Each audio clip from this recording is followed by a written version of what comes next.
Come on, living stone. We're gonna go on and on and on. Together we can make it. We're gonna go on and on and on. Come on, living stone. Knocks it through. Mullen bursting into the box. Josh Mullen. Together we can make it. Mullen's ball across, it's turned in! It's Pittman who's got it! Livingston leads! Road is long. Can they get the ball back in? O'Brien. Lead! And Livingston have the lead! Man, you score. If we march to The full-time whistle blows and David Hayes celebrates! And the Livingston fans join in exultation. come on, living Livingston have the lead against Rangers, and they are certainly rising to a few occasions on their return to the top flight in Scotland.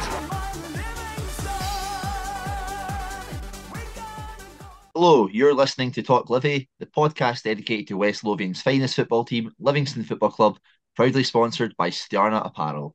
My name's Angus, and today I'm joined by Euan. Euan, how you doing, man? I'm good, mate.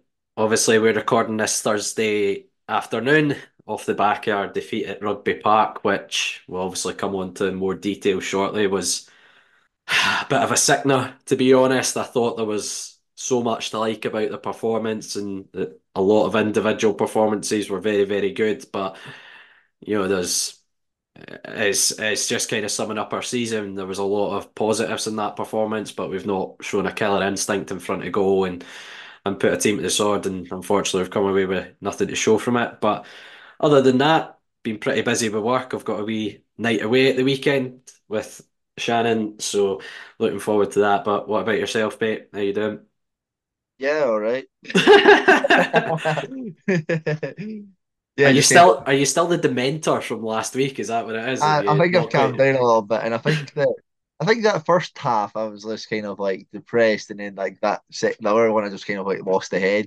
I think I'm just kind of like in a level steading at this moment, to be fair. So I think partly because like the women's results helped bring back some kind of enjoyment to the sport as a whole as well. But yeah, we'll talk about that as well as everything else. But as always, you can search for Talk Livy on your preferred podcast streaming sites where you can follow or subscribe so you don't miss an episode. You can also find all our episodes that we've ever done on there as well.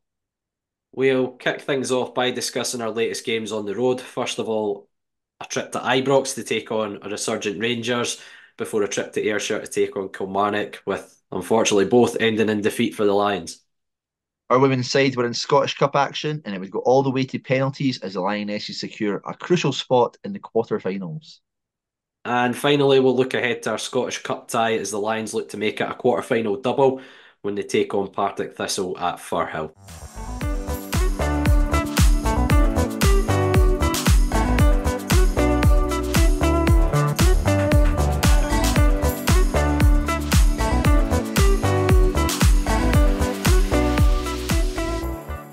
Livy faced two away games as they travelled to a resurgent Rangers, and it would end in a 3-0 defeat for the Lions.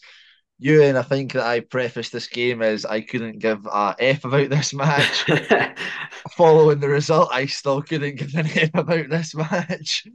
Could we just kind of glance over this 3-0, kind of expected, dodgy kind of refereeing decision, Rangers being clinical?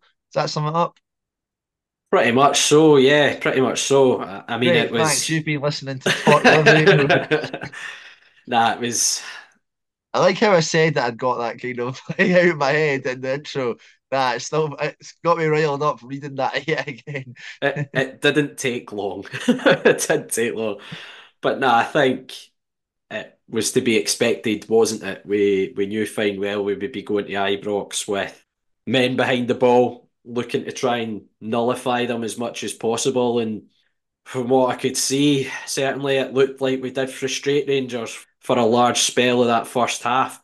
We did set up a 5-4-1, so we did revert to that back three. Sangari dropping into that back three as well. I don't think it offered us a lot of attacking output. I think we did go there with just a game plan to try and nullify, and that was the case. But yeah, it took Rangers a bit of time. We held out a bit longer than we have in previous games this season against them. Shamal George had produced a couple of saves from Ryan Jack, from Ravi Matondo. And then the big turning point in the game's the opening goal. I'm sorry, but how John Beaton's not been sent to the monitor is beyond me in that instance. I mean, it looks like a dubious challenge in the first instance. I know we should never take it off a still frame. That can obviously paint it in a completely different light. But there is a point when Carson's almost ducked ever so slightly, and Goldson's boot is near enough level head height with Carson when he's going to clear the ball. And the fact that Carson's come out after the game, he's talking about having stud marks up his thigh. You could debate that there's serious foul play in that challenge from Connor Goldson. And I don't know what rules Connor Goldson gets to play for football, because how many VAR decisions surround him with handballs, for going down easily in the box, for The an amount of incident like penalties that. that he wins and doesn't concede is quite incredible. I hate to use the conspiracy theory as a Livingston fan, but you just sit and wonder how that's not been looked at in more detail. For me, there's a clear and obvious mistake in there, and that goal obviously makes a big difference in terms of turning the game round. And I think obviously, in that instance as well, it's like, what more does he really need to do there for it to be a foul? How does he need to properly fly and clatter into him? Does his boot need to be above waist level, or like it's? And I think a lot of people are going to say, "Oh, like it has like no impact on the game and whatever like that." And we'll be the first to admit yeah, that it was very unlikely that we were going to keep a clean sheet over the full 90 minutes. However, that's not an excuse to just give teams goals. You go into half time 0-0, it's a completely different game. Fans start getting agitated and everything like that. Just because a team's likely going to win doesn't mean that, oh yeah, we'll just let them away with that one because it was going to happen anyway. No, it's nonsense. and we've been on the end of two very dubious VAR calls at Ibrox already this season. The one in the quarter final with the Sema with a push on Brandon, which has led to their opening goal in that game. And again, at these grounds, it makes such a difference in the game, because the longer we can go in the game holding on to something, as you talk about, the frustration from the home support settles in, and there's an expectation.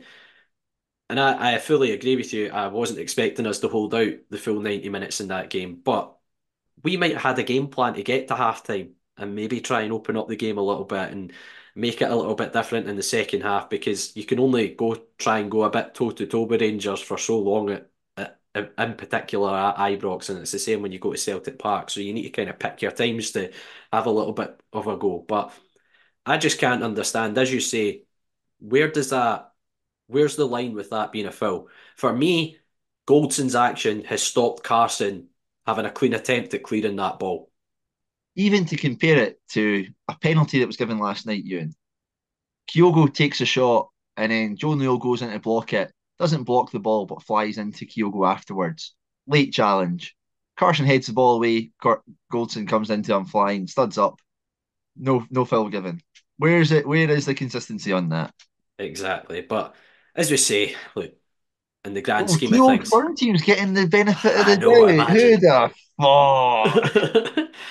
But yeah, it would be 1-0. Obviously, Silva turns the ball in eventually for the opening goal. It does take a deflection off Mo Sangari as well, so you can't really have any gripes for Shamal George on that one. It's point blank range and a deflection, but then we concede the second goal very quickly after that.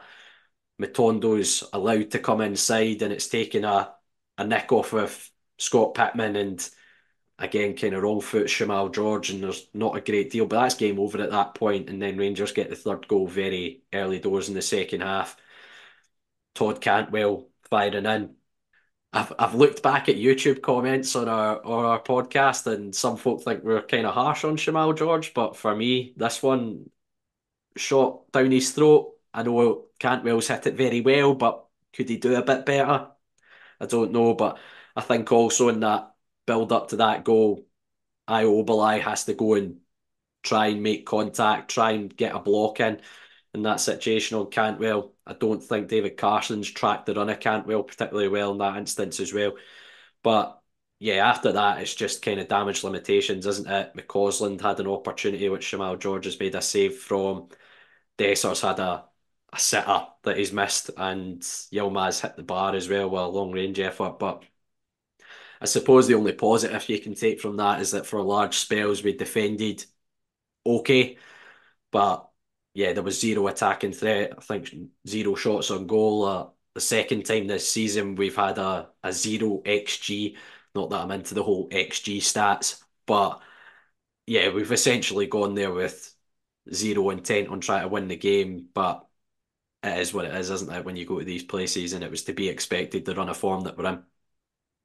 Yeah, 100%. And I guess like the silver lining is that we didn't defend like we did against Ross County, or we didn't defend like we did against Motherwell all those weeks, or Dundee.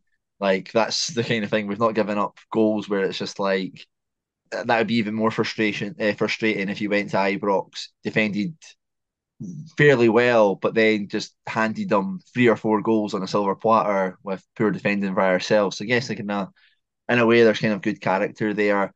Like Sean Donnellan kind of like coming into the starting 11 as well. David Carson making his debut as well. Maybe a wee bit more solidity with those kind of players involved as well. Obviously, you're playing against Rangers, so it's going to be more difficult, and it might be odd saying solid in a 3-0 defeat and stuff like that. But in comparison to some of the performances defensively we've seen this season, it is a lot better in a lot of ways. But yeah, don't think there's really too much more to talk about this there, is there, Ewan? Yeah, I David think. Carson debut, But what do you make of that? yeah, we briefly touched on David Carson being linked with us, and again we kind of briefly touched on the fact that is it maybe a thought of a signing towards next season. An ex-host of this podcast, I was sitting next to him at the game last night, and he was kind of talking what's his thought process on coming to Livy, other than 3 or 4 months playing top flight football, and I believe he's from the northeast of England, and obviously having been living up in Inverness for a few years. I don't know if that's maybe played a part in his decision to come a bit further down the country, more in the central belt, and it's a bit closer to home.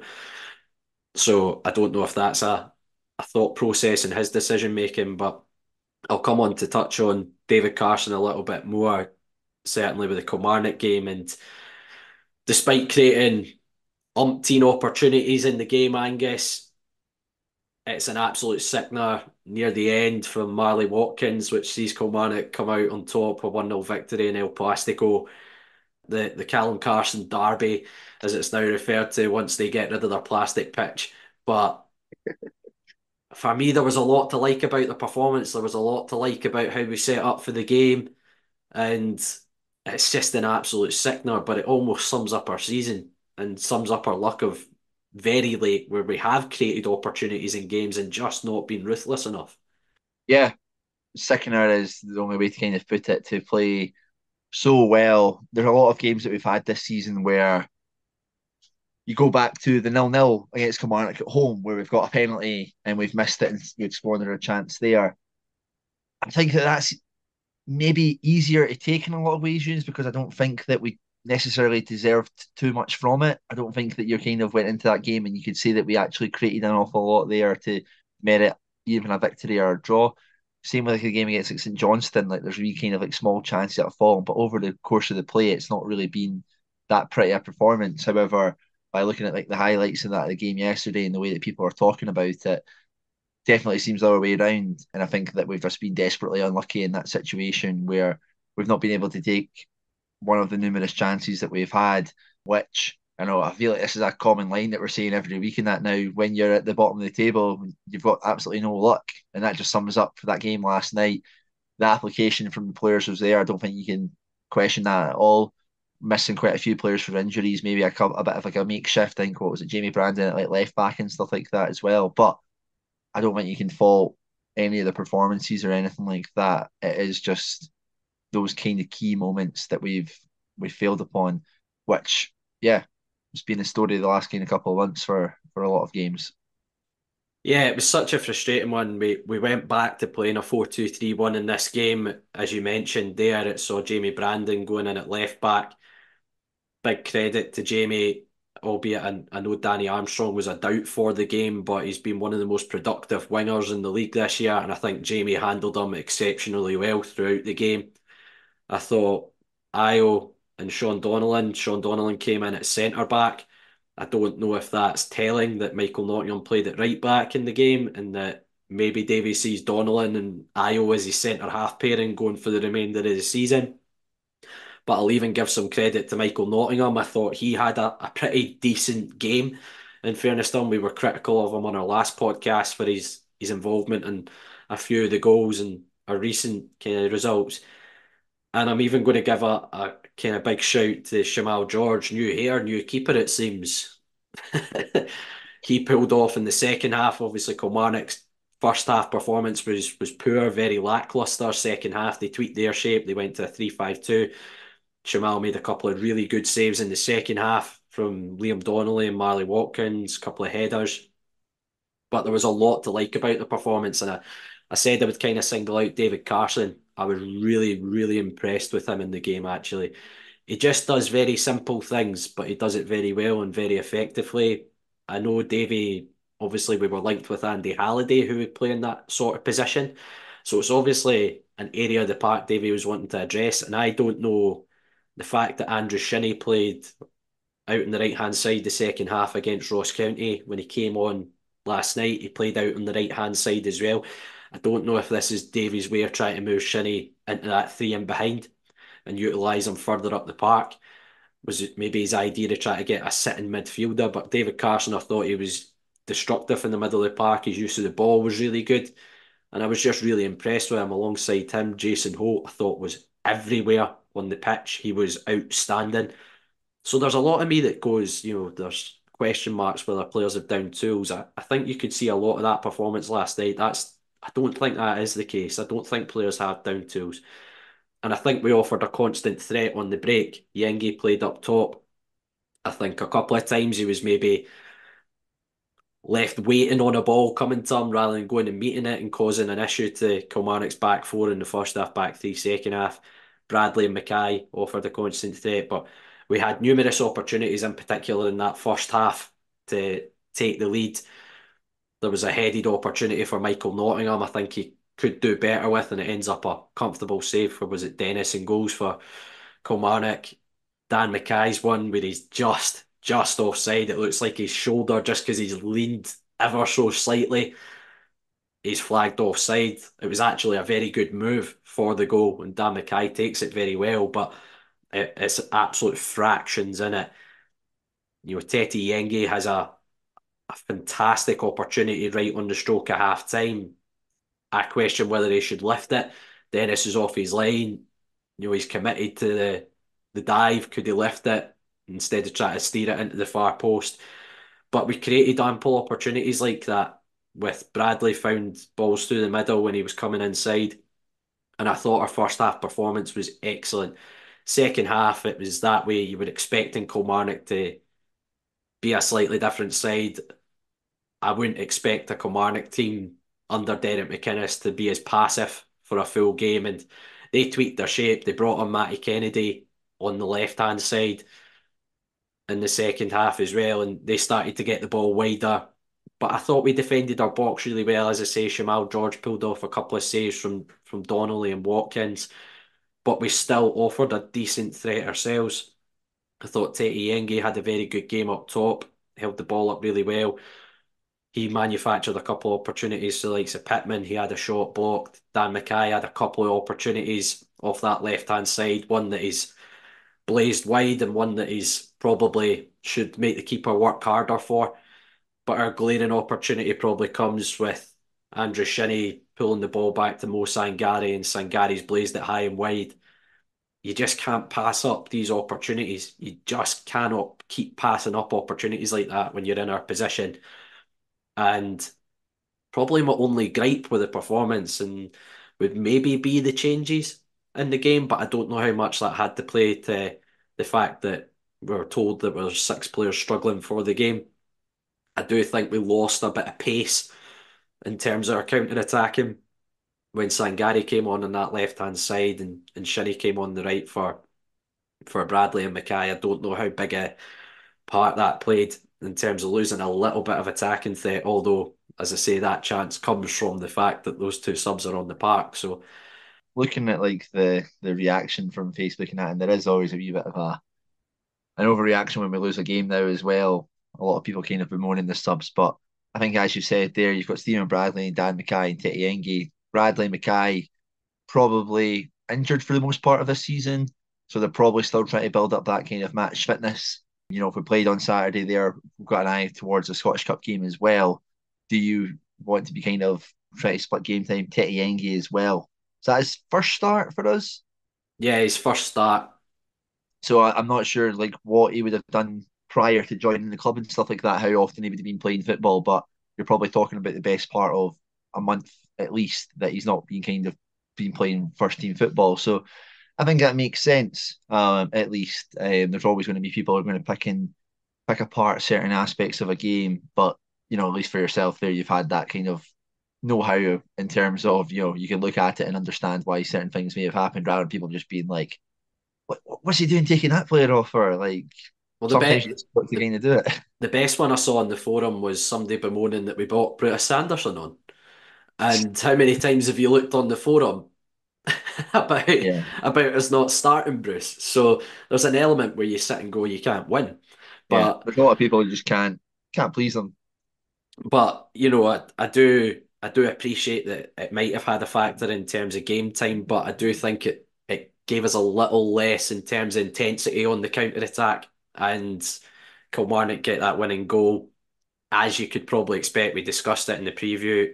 They put a lot of crosses into your box. They've got two very productive wide players in Kennedy and Armstrong, and Kennedy puts one to the back post. I think Ayo gets caught under the ball, and then Watkins has turned it in at the near post from the knockdown. I think it might have been Kevin Van Veen that's knocked it down at the far post. I've only seen the highlights very quickly again, but it was just a sickener. It was an absolute sickener. But as I say, there was so many individual performances that were really good in the game, and it deserved and merited a lot more than what we got from it.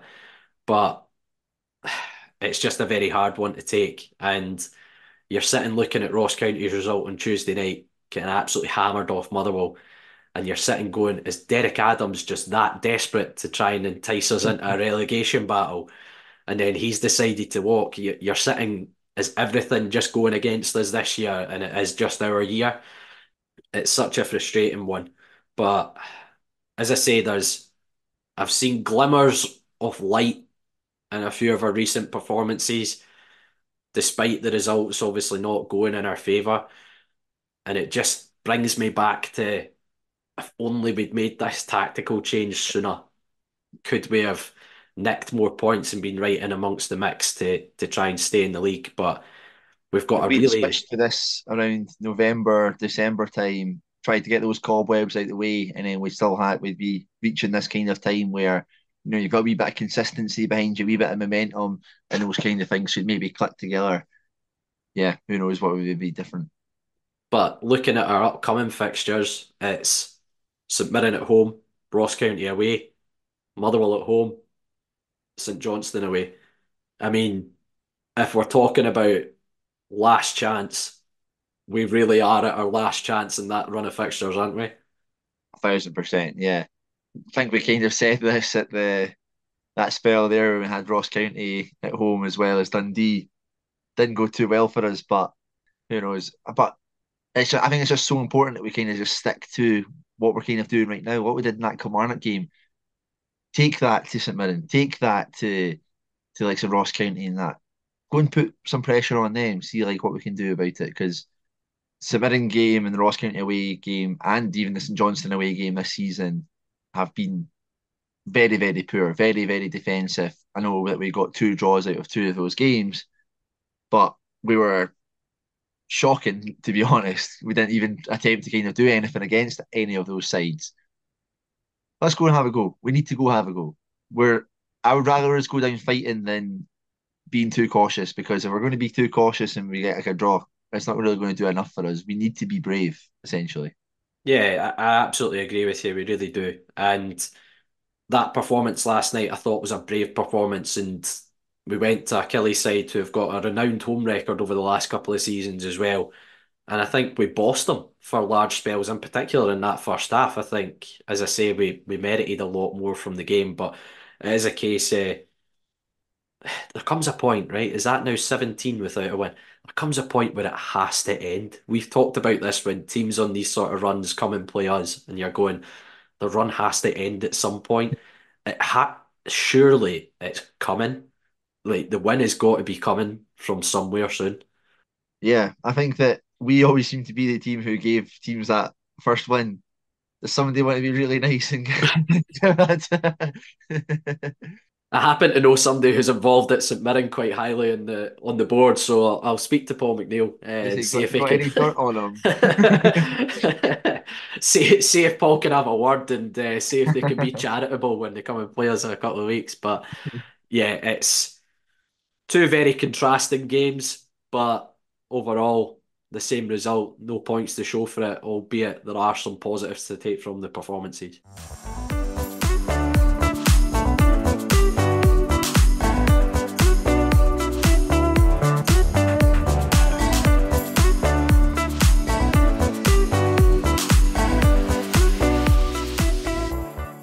We're delighted to have Strana Apparel as sponsors of Talk Livi.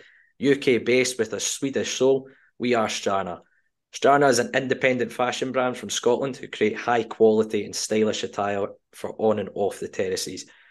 Inspired by terrace culture, lifestyle and music, all their clothing is designed using quality materials and workmanship to combine the very best style and fit. All of this means you get a premium quality fashion at affordable prices while enjoying a simple and secure service. As a bonus for Talk Livy listeners, you can get 10% off your order using the code TalkLivy at the checkout. We'll also have some exclusive giveaways during the season, so keep your eyes peeled on our socials for those too. And thanks to Sterner for sponsoring Talk Livy.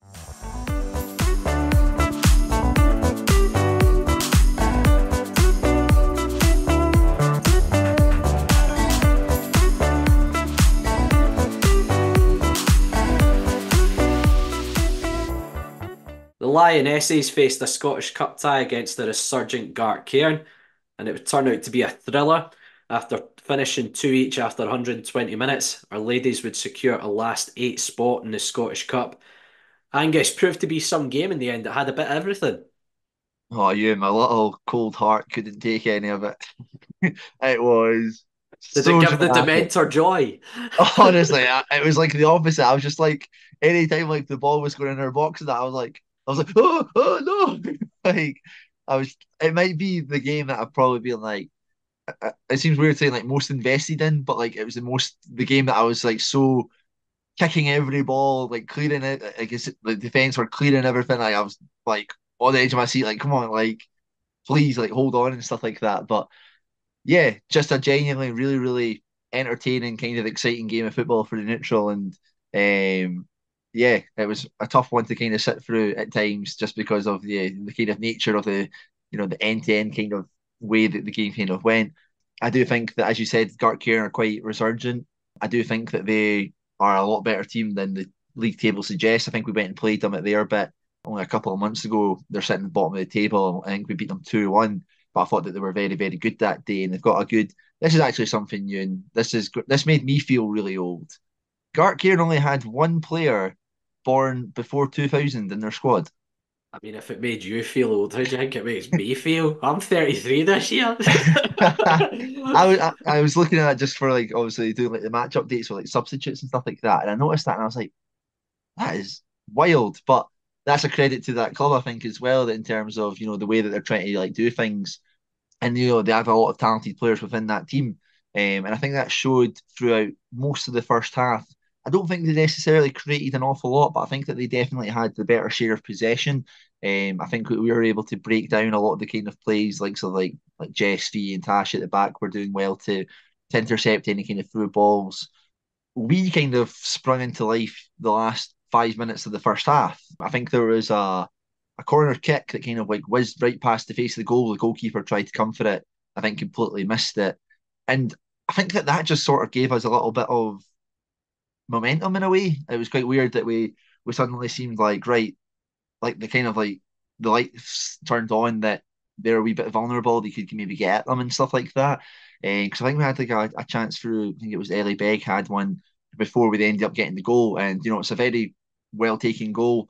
I think a long ball falls to Ellie Begg on like the edge of the box, and she does a very, very intelligent cushion down for Ashley Elizabeth, who I'll give great credit for, who kind of, I think at the start of the year, kind of fell out of the starting 11. Obviously, he's the club's top goal scorer in that, and has maybe had to be a little bit more patient with her opportunities. But I think since like the winter breaks resumed in that, I think that she has made a very, very big impact with the time that she's been given. She came off the bench a couple of times, and just her energy and the way that she's been getting on the ball and stuff like that. So it was very, very good to see her get a goal on Sunday there as well. And it was a very, very well taken one, probably one of her best finishes since she's been at the club. A good low driven volley, kind of like what Dylan Levitt's was like last night for Hibs against Celtic, just drilled it into the bottom corner. And that was pleasing to see it going into the second half. I think the game kind of became a wee bit more even. Unfortunately, we would lose a bit of that kind of holding the game, that kind of end-to-endness with a red card, which very, very petulant from Courtney, I would say. I think the lassie's like slid in on her and she's had a little kick out at her. Don't think you can have any complaints. And I think that maybe the player will know that as well and will hold their hands up and say that that wasn't the kind of right way to kind of go about things. But I guess there's like sometimes in football, tempers can kind of flare. But yeah, it wasn't great to see, in all honesty. It did kind of put a little bit of pressure onto Losing us. someone like Courtney as well, who's been quite influential this season in the middle of Yep. the park in terms of being a right good box to box midfielder, that in a end to end cup tie, that's probably the type of player you'd want on the park for the Yeah, remainder of the game. absolutely. Somebody who's combative, wants to get stuck in, win the ball, and also wants to kind of go forward in that as well. In saying that though, Ewan, I do think that with that red card, you could see the team really, really kind of banding together and really kind of uniting and battling for one another. I think the likes of like Ray and Shannon in the middle of the park as well, were energetic, trying to like intercept, trying to make up the ground for the man advantage and stuff like that. Unfortunately, Gartcairn would get an equaliser that should take it to extra time. They did have quite a few of these chances where they'd basically have a corner, it would turn into like a big stramash in the box, bodies just flying in front of it. Great credit to everybody defending at these corners, putting their bodies on the line essentially. I think there was 2 or 3 instances where it then fell to a Gartcairn player and it blazed it over the bar. On this final occasion, though, the lassie Newbigin manages to find the bottom corner, and it's like I think it was in the 80th minute or something like that. You're so close to holding on to what would be a great result with 10 players, and you kind of been sucker punched there. Going into straight into the extra time, though, it looked as if the game was done as Gartcairn basically went straight up the park and scored. And I think that you're looking at that, the momentum had completely kind of shifted where, you're down a player, 2 kind of goals, quick succession, one straight after like the restart of the game. You're like, oh, that's got to be it. But we managed to claw ourselves back into it. It could have been very, very easy for us to put our heads down. I think we talked about it in the last kind of couple of podcasts as well about kind of conceding goals first and the kind of reaction towards that. Against St Johnstone, we didn't necessarily do that so well, but can't have any complaints here. We literally just rolled the sleeves up. I think we put a free kick into the box. I think Shannon Mulligan will maybe be feeling that she could have done better with her one-on-one opportunity, forces a save for the keeper, and Ailey Beggs there to tap it in for her first goal of the club, who I thought that she was very, very good on Sunday. She'd been playing as a wing back the first couple of games there. I think she did look a lot more comfortable in the middle of the park. A very kind of athletic player, likes to make those forward runs, and I think that she was doing her best to get up and help like Savash up front, or whether it was Vary later on in the game as well. And yeah, I think that she showed what a good signing that she could be with that. The game just kind of kept on going until penalty shootouts were needed. And I A guess, Livingston team winning on penalties. Can we point that out as well? yeah, absolutely unbelievable. I guessed 3 of the 5 penalty takers correctly.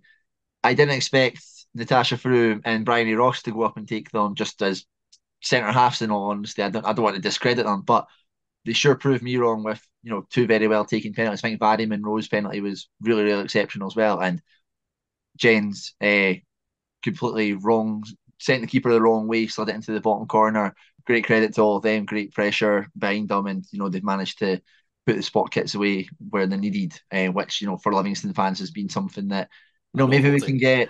Maybe we can get a lot of the men's team to go down to the training on Tuesday or Thursday, and we can get them to teach them how to take a penalty kick. But in this as well, full credit to Shania Gamero, two big saves. We've talked about Shania a lot this season recently about how she's kind of improved, and this was a great moment and a good bit of recognition for her as well for the work that she's kind of put in there.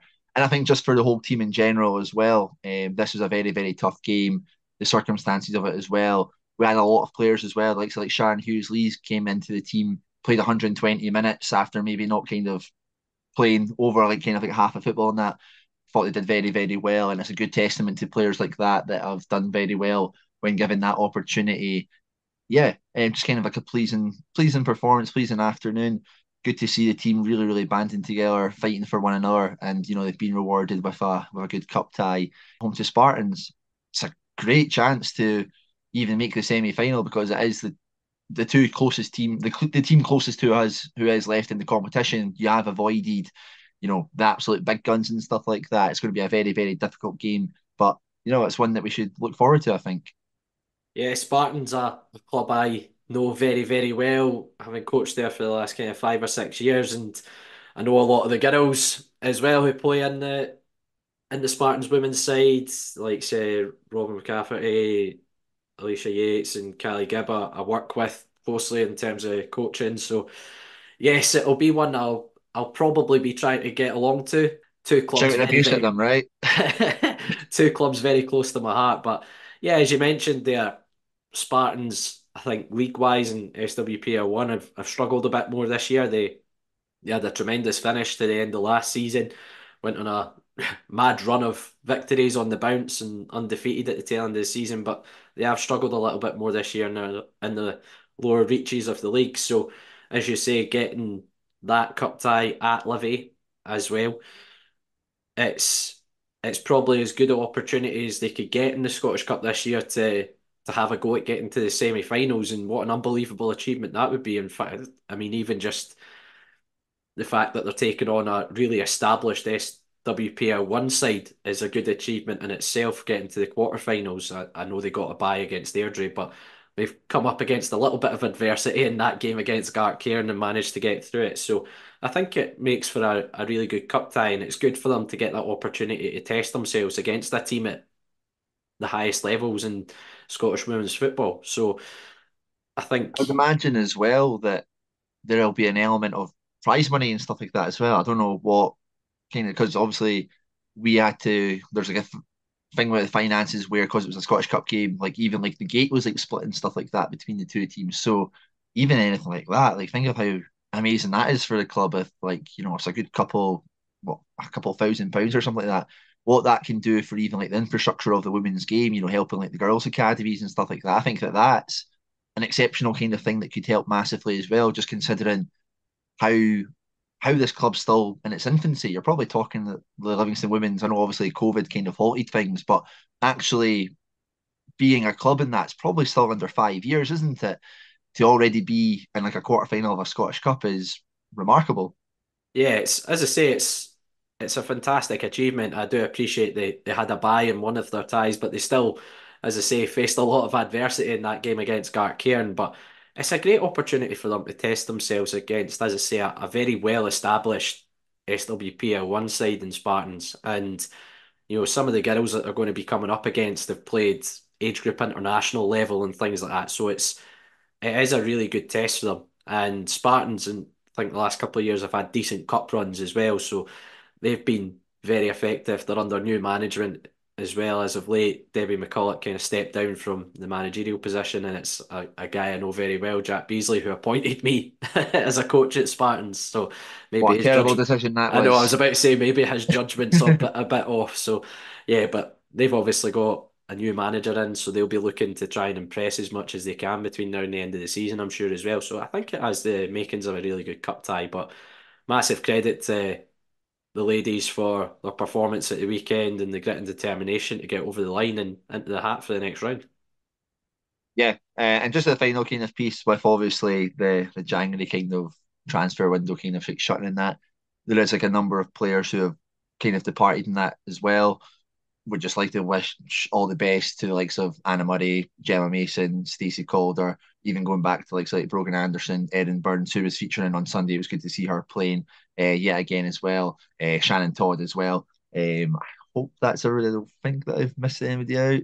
Oh, you'll be Um, getting called out on I Twitter know, if you've forgotten but anyone. like to all those people, they've all been absolutely great at the club. Wish them all the best as well, and hopefully we'll get to see them back at like the stadium and that sometime soon because they're all great people to have around the club. Yeah, thanks very much for all the time at Livingston. But game against Boroughmuir on Sunday, Ewan.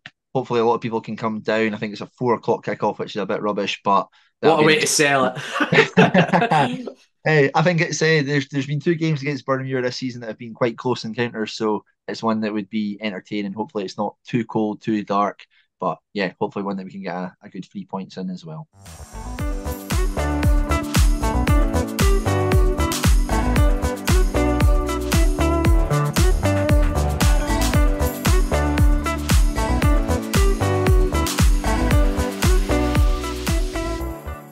Next up for the Lions is a tricky Scottish Cup tie as they travel to Firhill to take on Partick Thistle. Ewan, how are you feeling ahead of this one? As you kind of said, it's a very tricky cup tie, but there's an element of it where you can kind of sit and look at it as a break, isn't it?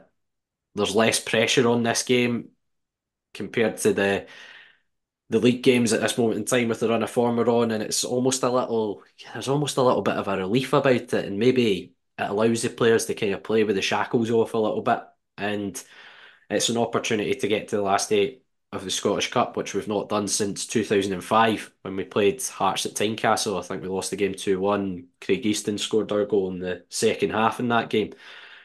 But that game, in my opinion, that season was what ignited our great escape under Richard Gough. There was a second half performance that was so good. We had Hearts under the cosh in that game from memory. And then we went on a really good run. I think we lost 3 of our last 12 games over the course of that season and ended up avoiding the drop on the last day, that famous game against Dundee. And you're kind of hoping that something like this can help ignite that. We thought after the Wraith Rovers game, just ending that run of defeats in games without any sort of victory, albeit it wasn't in the league, but maybe just getting another win under the belt, it can hopefully just ignite us for what we've already kind of pointed out in our review of the previous games as a really literally last chance saloon run of fixtures for us this season. If we don't, you're looking at those games, you need to look at least a minimum of 8 points, or else you're really, to put it bluntly, screwed for the remainder of the season. So, yeah, it's an opportunity, but Partick Thistle will absolutely be fancying themselves at home. I think it's a very similar tie in terms of Wraith Rovers in the last round. I think Partick are out clearing third in the league. They're clear in terms of a playoff for the end of the season, in terms of the promotion playoffs.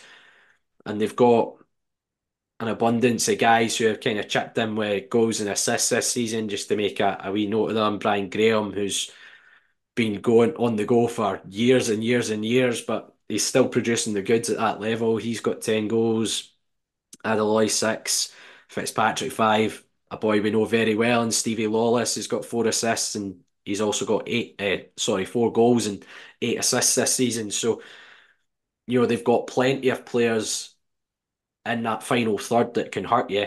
Very similar to Wraith Rovers, but it's that kind of, the old line of Firhill for thrills. And it kind of comes across at that when you look deep dive into their stats. 43 scored, 31 conceded in their 22 games in the league this year. So you'll get opportunities against them, but they're absolutely going to create opportunities at the other end. And I think it has all the makings of what should be a really good cup tie if you look at how we've approached games in recent weeks. We've let the shackles off a little bit and tried to have a little bit more of a go at teams and creating opportunities. So I think it has, as I say, all the hallmarks are a really good cup tie, but I'm sure quite a lot of punters will be taking a bet at Partick Thistle to win this one, given our run of results in the league, which I would absolutely understand that. It'll be interesting to see what sort of team we're able to put out in the park, given James Penrice wasn't in the squad on Wednesday night at all. Tete Yengi started the game up top. So to be honest, I'm not 100% sure how fit Bruce Anderson was, given he didn't do an awful lot of warming up through the game. I don't know if he was almost a token, can give me 10, 15 minutes at the end, kind of on the bench. So I don't know how fit Bruce is, but it'll be interesting to see what sort of team we put out for the game. But if you were looking at it at the start of the season and you got two lower league teams back to back to get to the last eight of a Scottish Cup, you'd bite their hand off for that. And it's a really big opportunity for the football club, in my opinion, to kind of break that hoodoo. I think something that's actually quite an interesting aspect of this as well is that you're looking at, we've had Raith Rovers and then Partick Thistle who are second and third in the championship. Who knows if we are able to possibly get the points back on Ross County. It does seem as if likes of Motherwell and likes of St Johnstone have picked up a couple of points recently that might be separating them from us too. It could end up with a situation where the playoff ends up with us against one of those two sides that will have played in the Scottish Cup prior, if we are able to maintain that form and if those two sides maintain their positions in the championship as well. So there could even be a little bit of a mental factor with that comes later in the season to do with it, which can make it a wee bit more interesting. I think about that Raith Rovers game as well. You're going into that game thinking, if we can't beat them, then what chances have we got in the league? To be honest with you, we're going to have to be very wary of Partick Thistle. Though they went up to Dingwall and won 3-0, they will have chances that they can hurt teams. I do also feel though there's a couple of times though they're one of those entertaining sides. The Friday night championship games are always kind of like a good watch, and you mentioned that the goal scoring and goal conceded record, which shows you there can be kind of two sides of Partick Thistle that can kind of show up. There's one that can blow teams away attacking wise, and there's also a side that can kind of beat goals as well. I think they got beat 5-0 off of Dundee United earlier this season. I think centre half Kevin Holt scored like a hat trick or something like that as well. So there is a little bit of vulnerability that can be there as well. We all know that there's plenty of players in their starting 11 who can definitely hurt us as well. Stephen Lawless as well, who written a little bit in the Partick Thistle programme, talking about kind of ex-Livy players, one of my kind of favourites. Yeah, I won't be too thrilled about kind of playing up against him just because knowing the kind of qualities that he possesses. But I think we've got to be confident that we can go there and hurt them as well. In terms of the team, I don't think you can have any qualms if it's basically a carbon copy of what started last night. You might see like Andrew Shinnie coming in from the start in that, but yeah, we're going to have to go and take it to them. Hopefully, get a good performance and something that can hopefully build momentum going into some crucial league games as well. Yeah, you kind of mentioned Stevie Lawless. He was one of the really early interviews we did on this podcast, and I remember going into the club to speak to Steve, and if I remember correctly, Man United had knocked PSG out of the Champions League, and there was a really dubious handball, and we were just asking players, and Gary Holt came through, and we were asking, is that a handball? Is it not? And Steve's English team is Man United, and Steve's 100% a penalty. And I remember Davy Martindale kind of saying to us, right, he needs to be back for a yoga session. And we're walking up the stairs, and Steve's like, look, boys, take as long as you need. Take as long as you need. Honestly, don't worry about the yoga, just as long as you need. And we finished the podcast, and Steve's going, right, we'll let you go. You need to get to your yoga session. He's like, are you sure you've not got any other questions? Like, are you sure? So he's a brilliant wee character, and he was fantastic for us over the 2 years that he was at the football club. But hopefully he doesn't have as good an afternoon. Hopefully his afternoon resembles more of the 20th of May 2018, where when we last visited Firhill. But there's another couple of familiar faces within that Partick Thistle team. Jack McMillan, who I think was a really solid player for us over the kind of 4 or 5 years he was at the football club. Stephen Robinson as well, albeit left in kind of poor circumstances, but again, I think was a brilliant servant for the football club in his time there as well. So it'll be interesting to see these guys coming up against us. But if I was to push you on kind of predictions, Angus, what are you going for? I think there's goals in this one. So I backed us to beat Rafe, and I was correct. An away victory. Do Livingston FC have an away victory in their bag? Our last away victory was Hibs. We're going to go for 2-1 to the Amber Machine? I'm gonna be positive. I think there's been signs of life in this team the last few weeks. Kind of kicked off with that Scottish Cup tie against Wraith Rovers. I'm going to go for a 2-1 victory as well. I think there'll be a few goals in the game. I think Partick will come out and have a right go. You know, it's a one-off cup tie, but I think we need to approach it in the same manner, and I think we will get opportunities against them, as they'll get opportunities against us, I'm sure. So I'm going to go 2-1 and break the Scottish Cup hoodoo, and let's get to the last 8 and see what happens from there. But yeah, if you can, you know, there were 65 fans that made the trip to Kilmarnock on Wednesday night, which I'm sure will get laughed about on Scottish Football Away Days pages. But look, credit to every single one of you who went along, because it's very difficult at this moment in time given our run of results. But this is, as we say, it's a free hit Scottish Cup tie, nothing to do with the league. Try and get along in our numbers and support the team, and as I say, break that Scottish Cup hoodoo, make it to the last 8.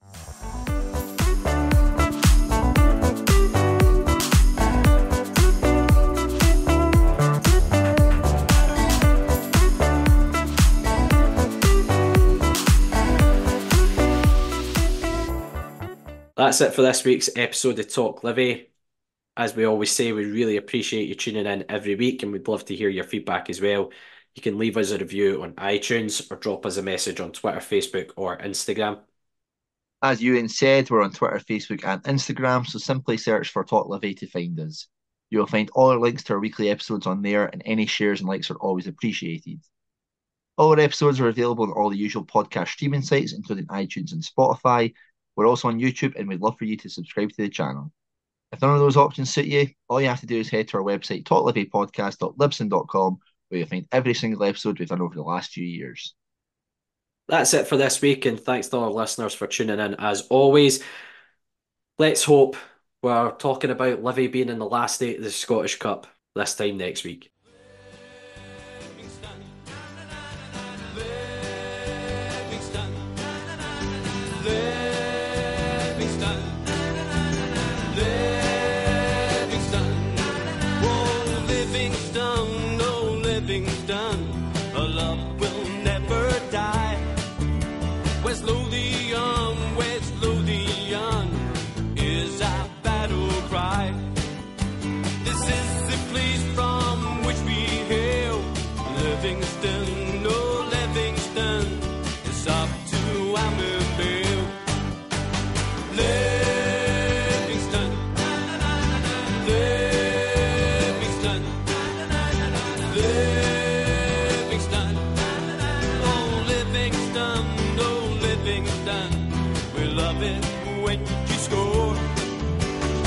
Livingston, oh Livingston, the Armorville Lions roar. Livingston, oh Livingston, realize our vision. Livingston, oh Livingston, into the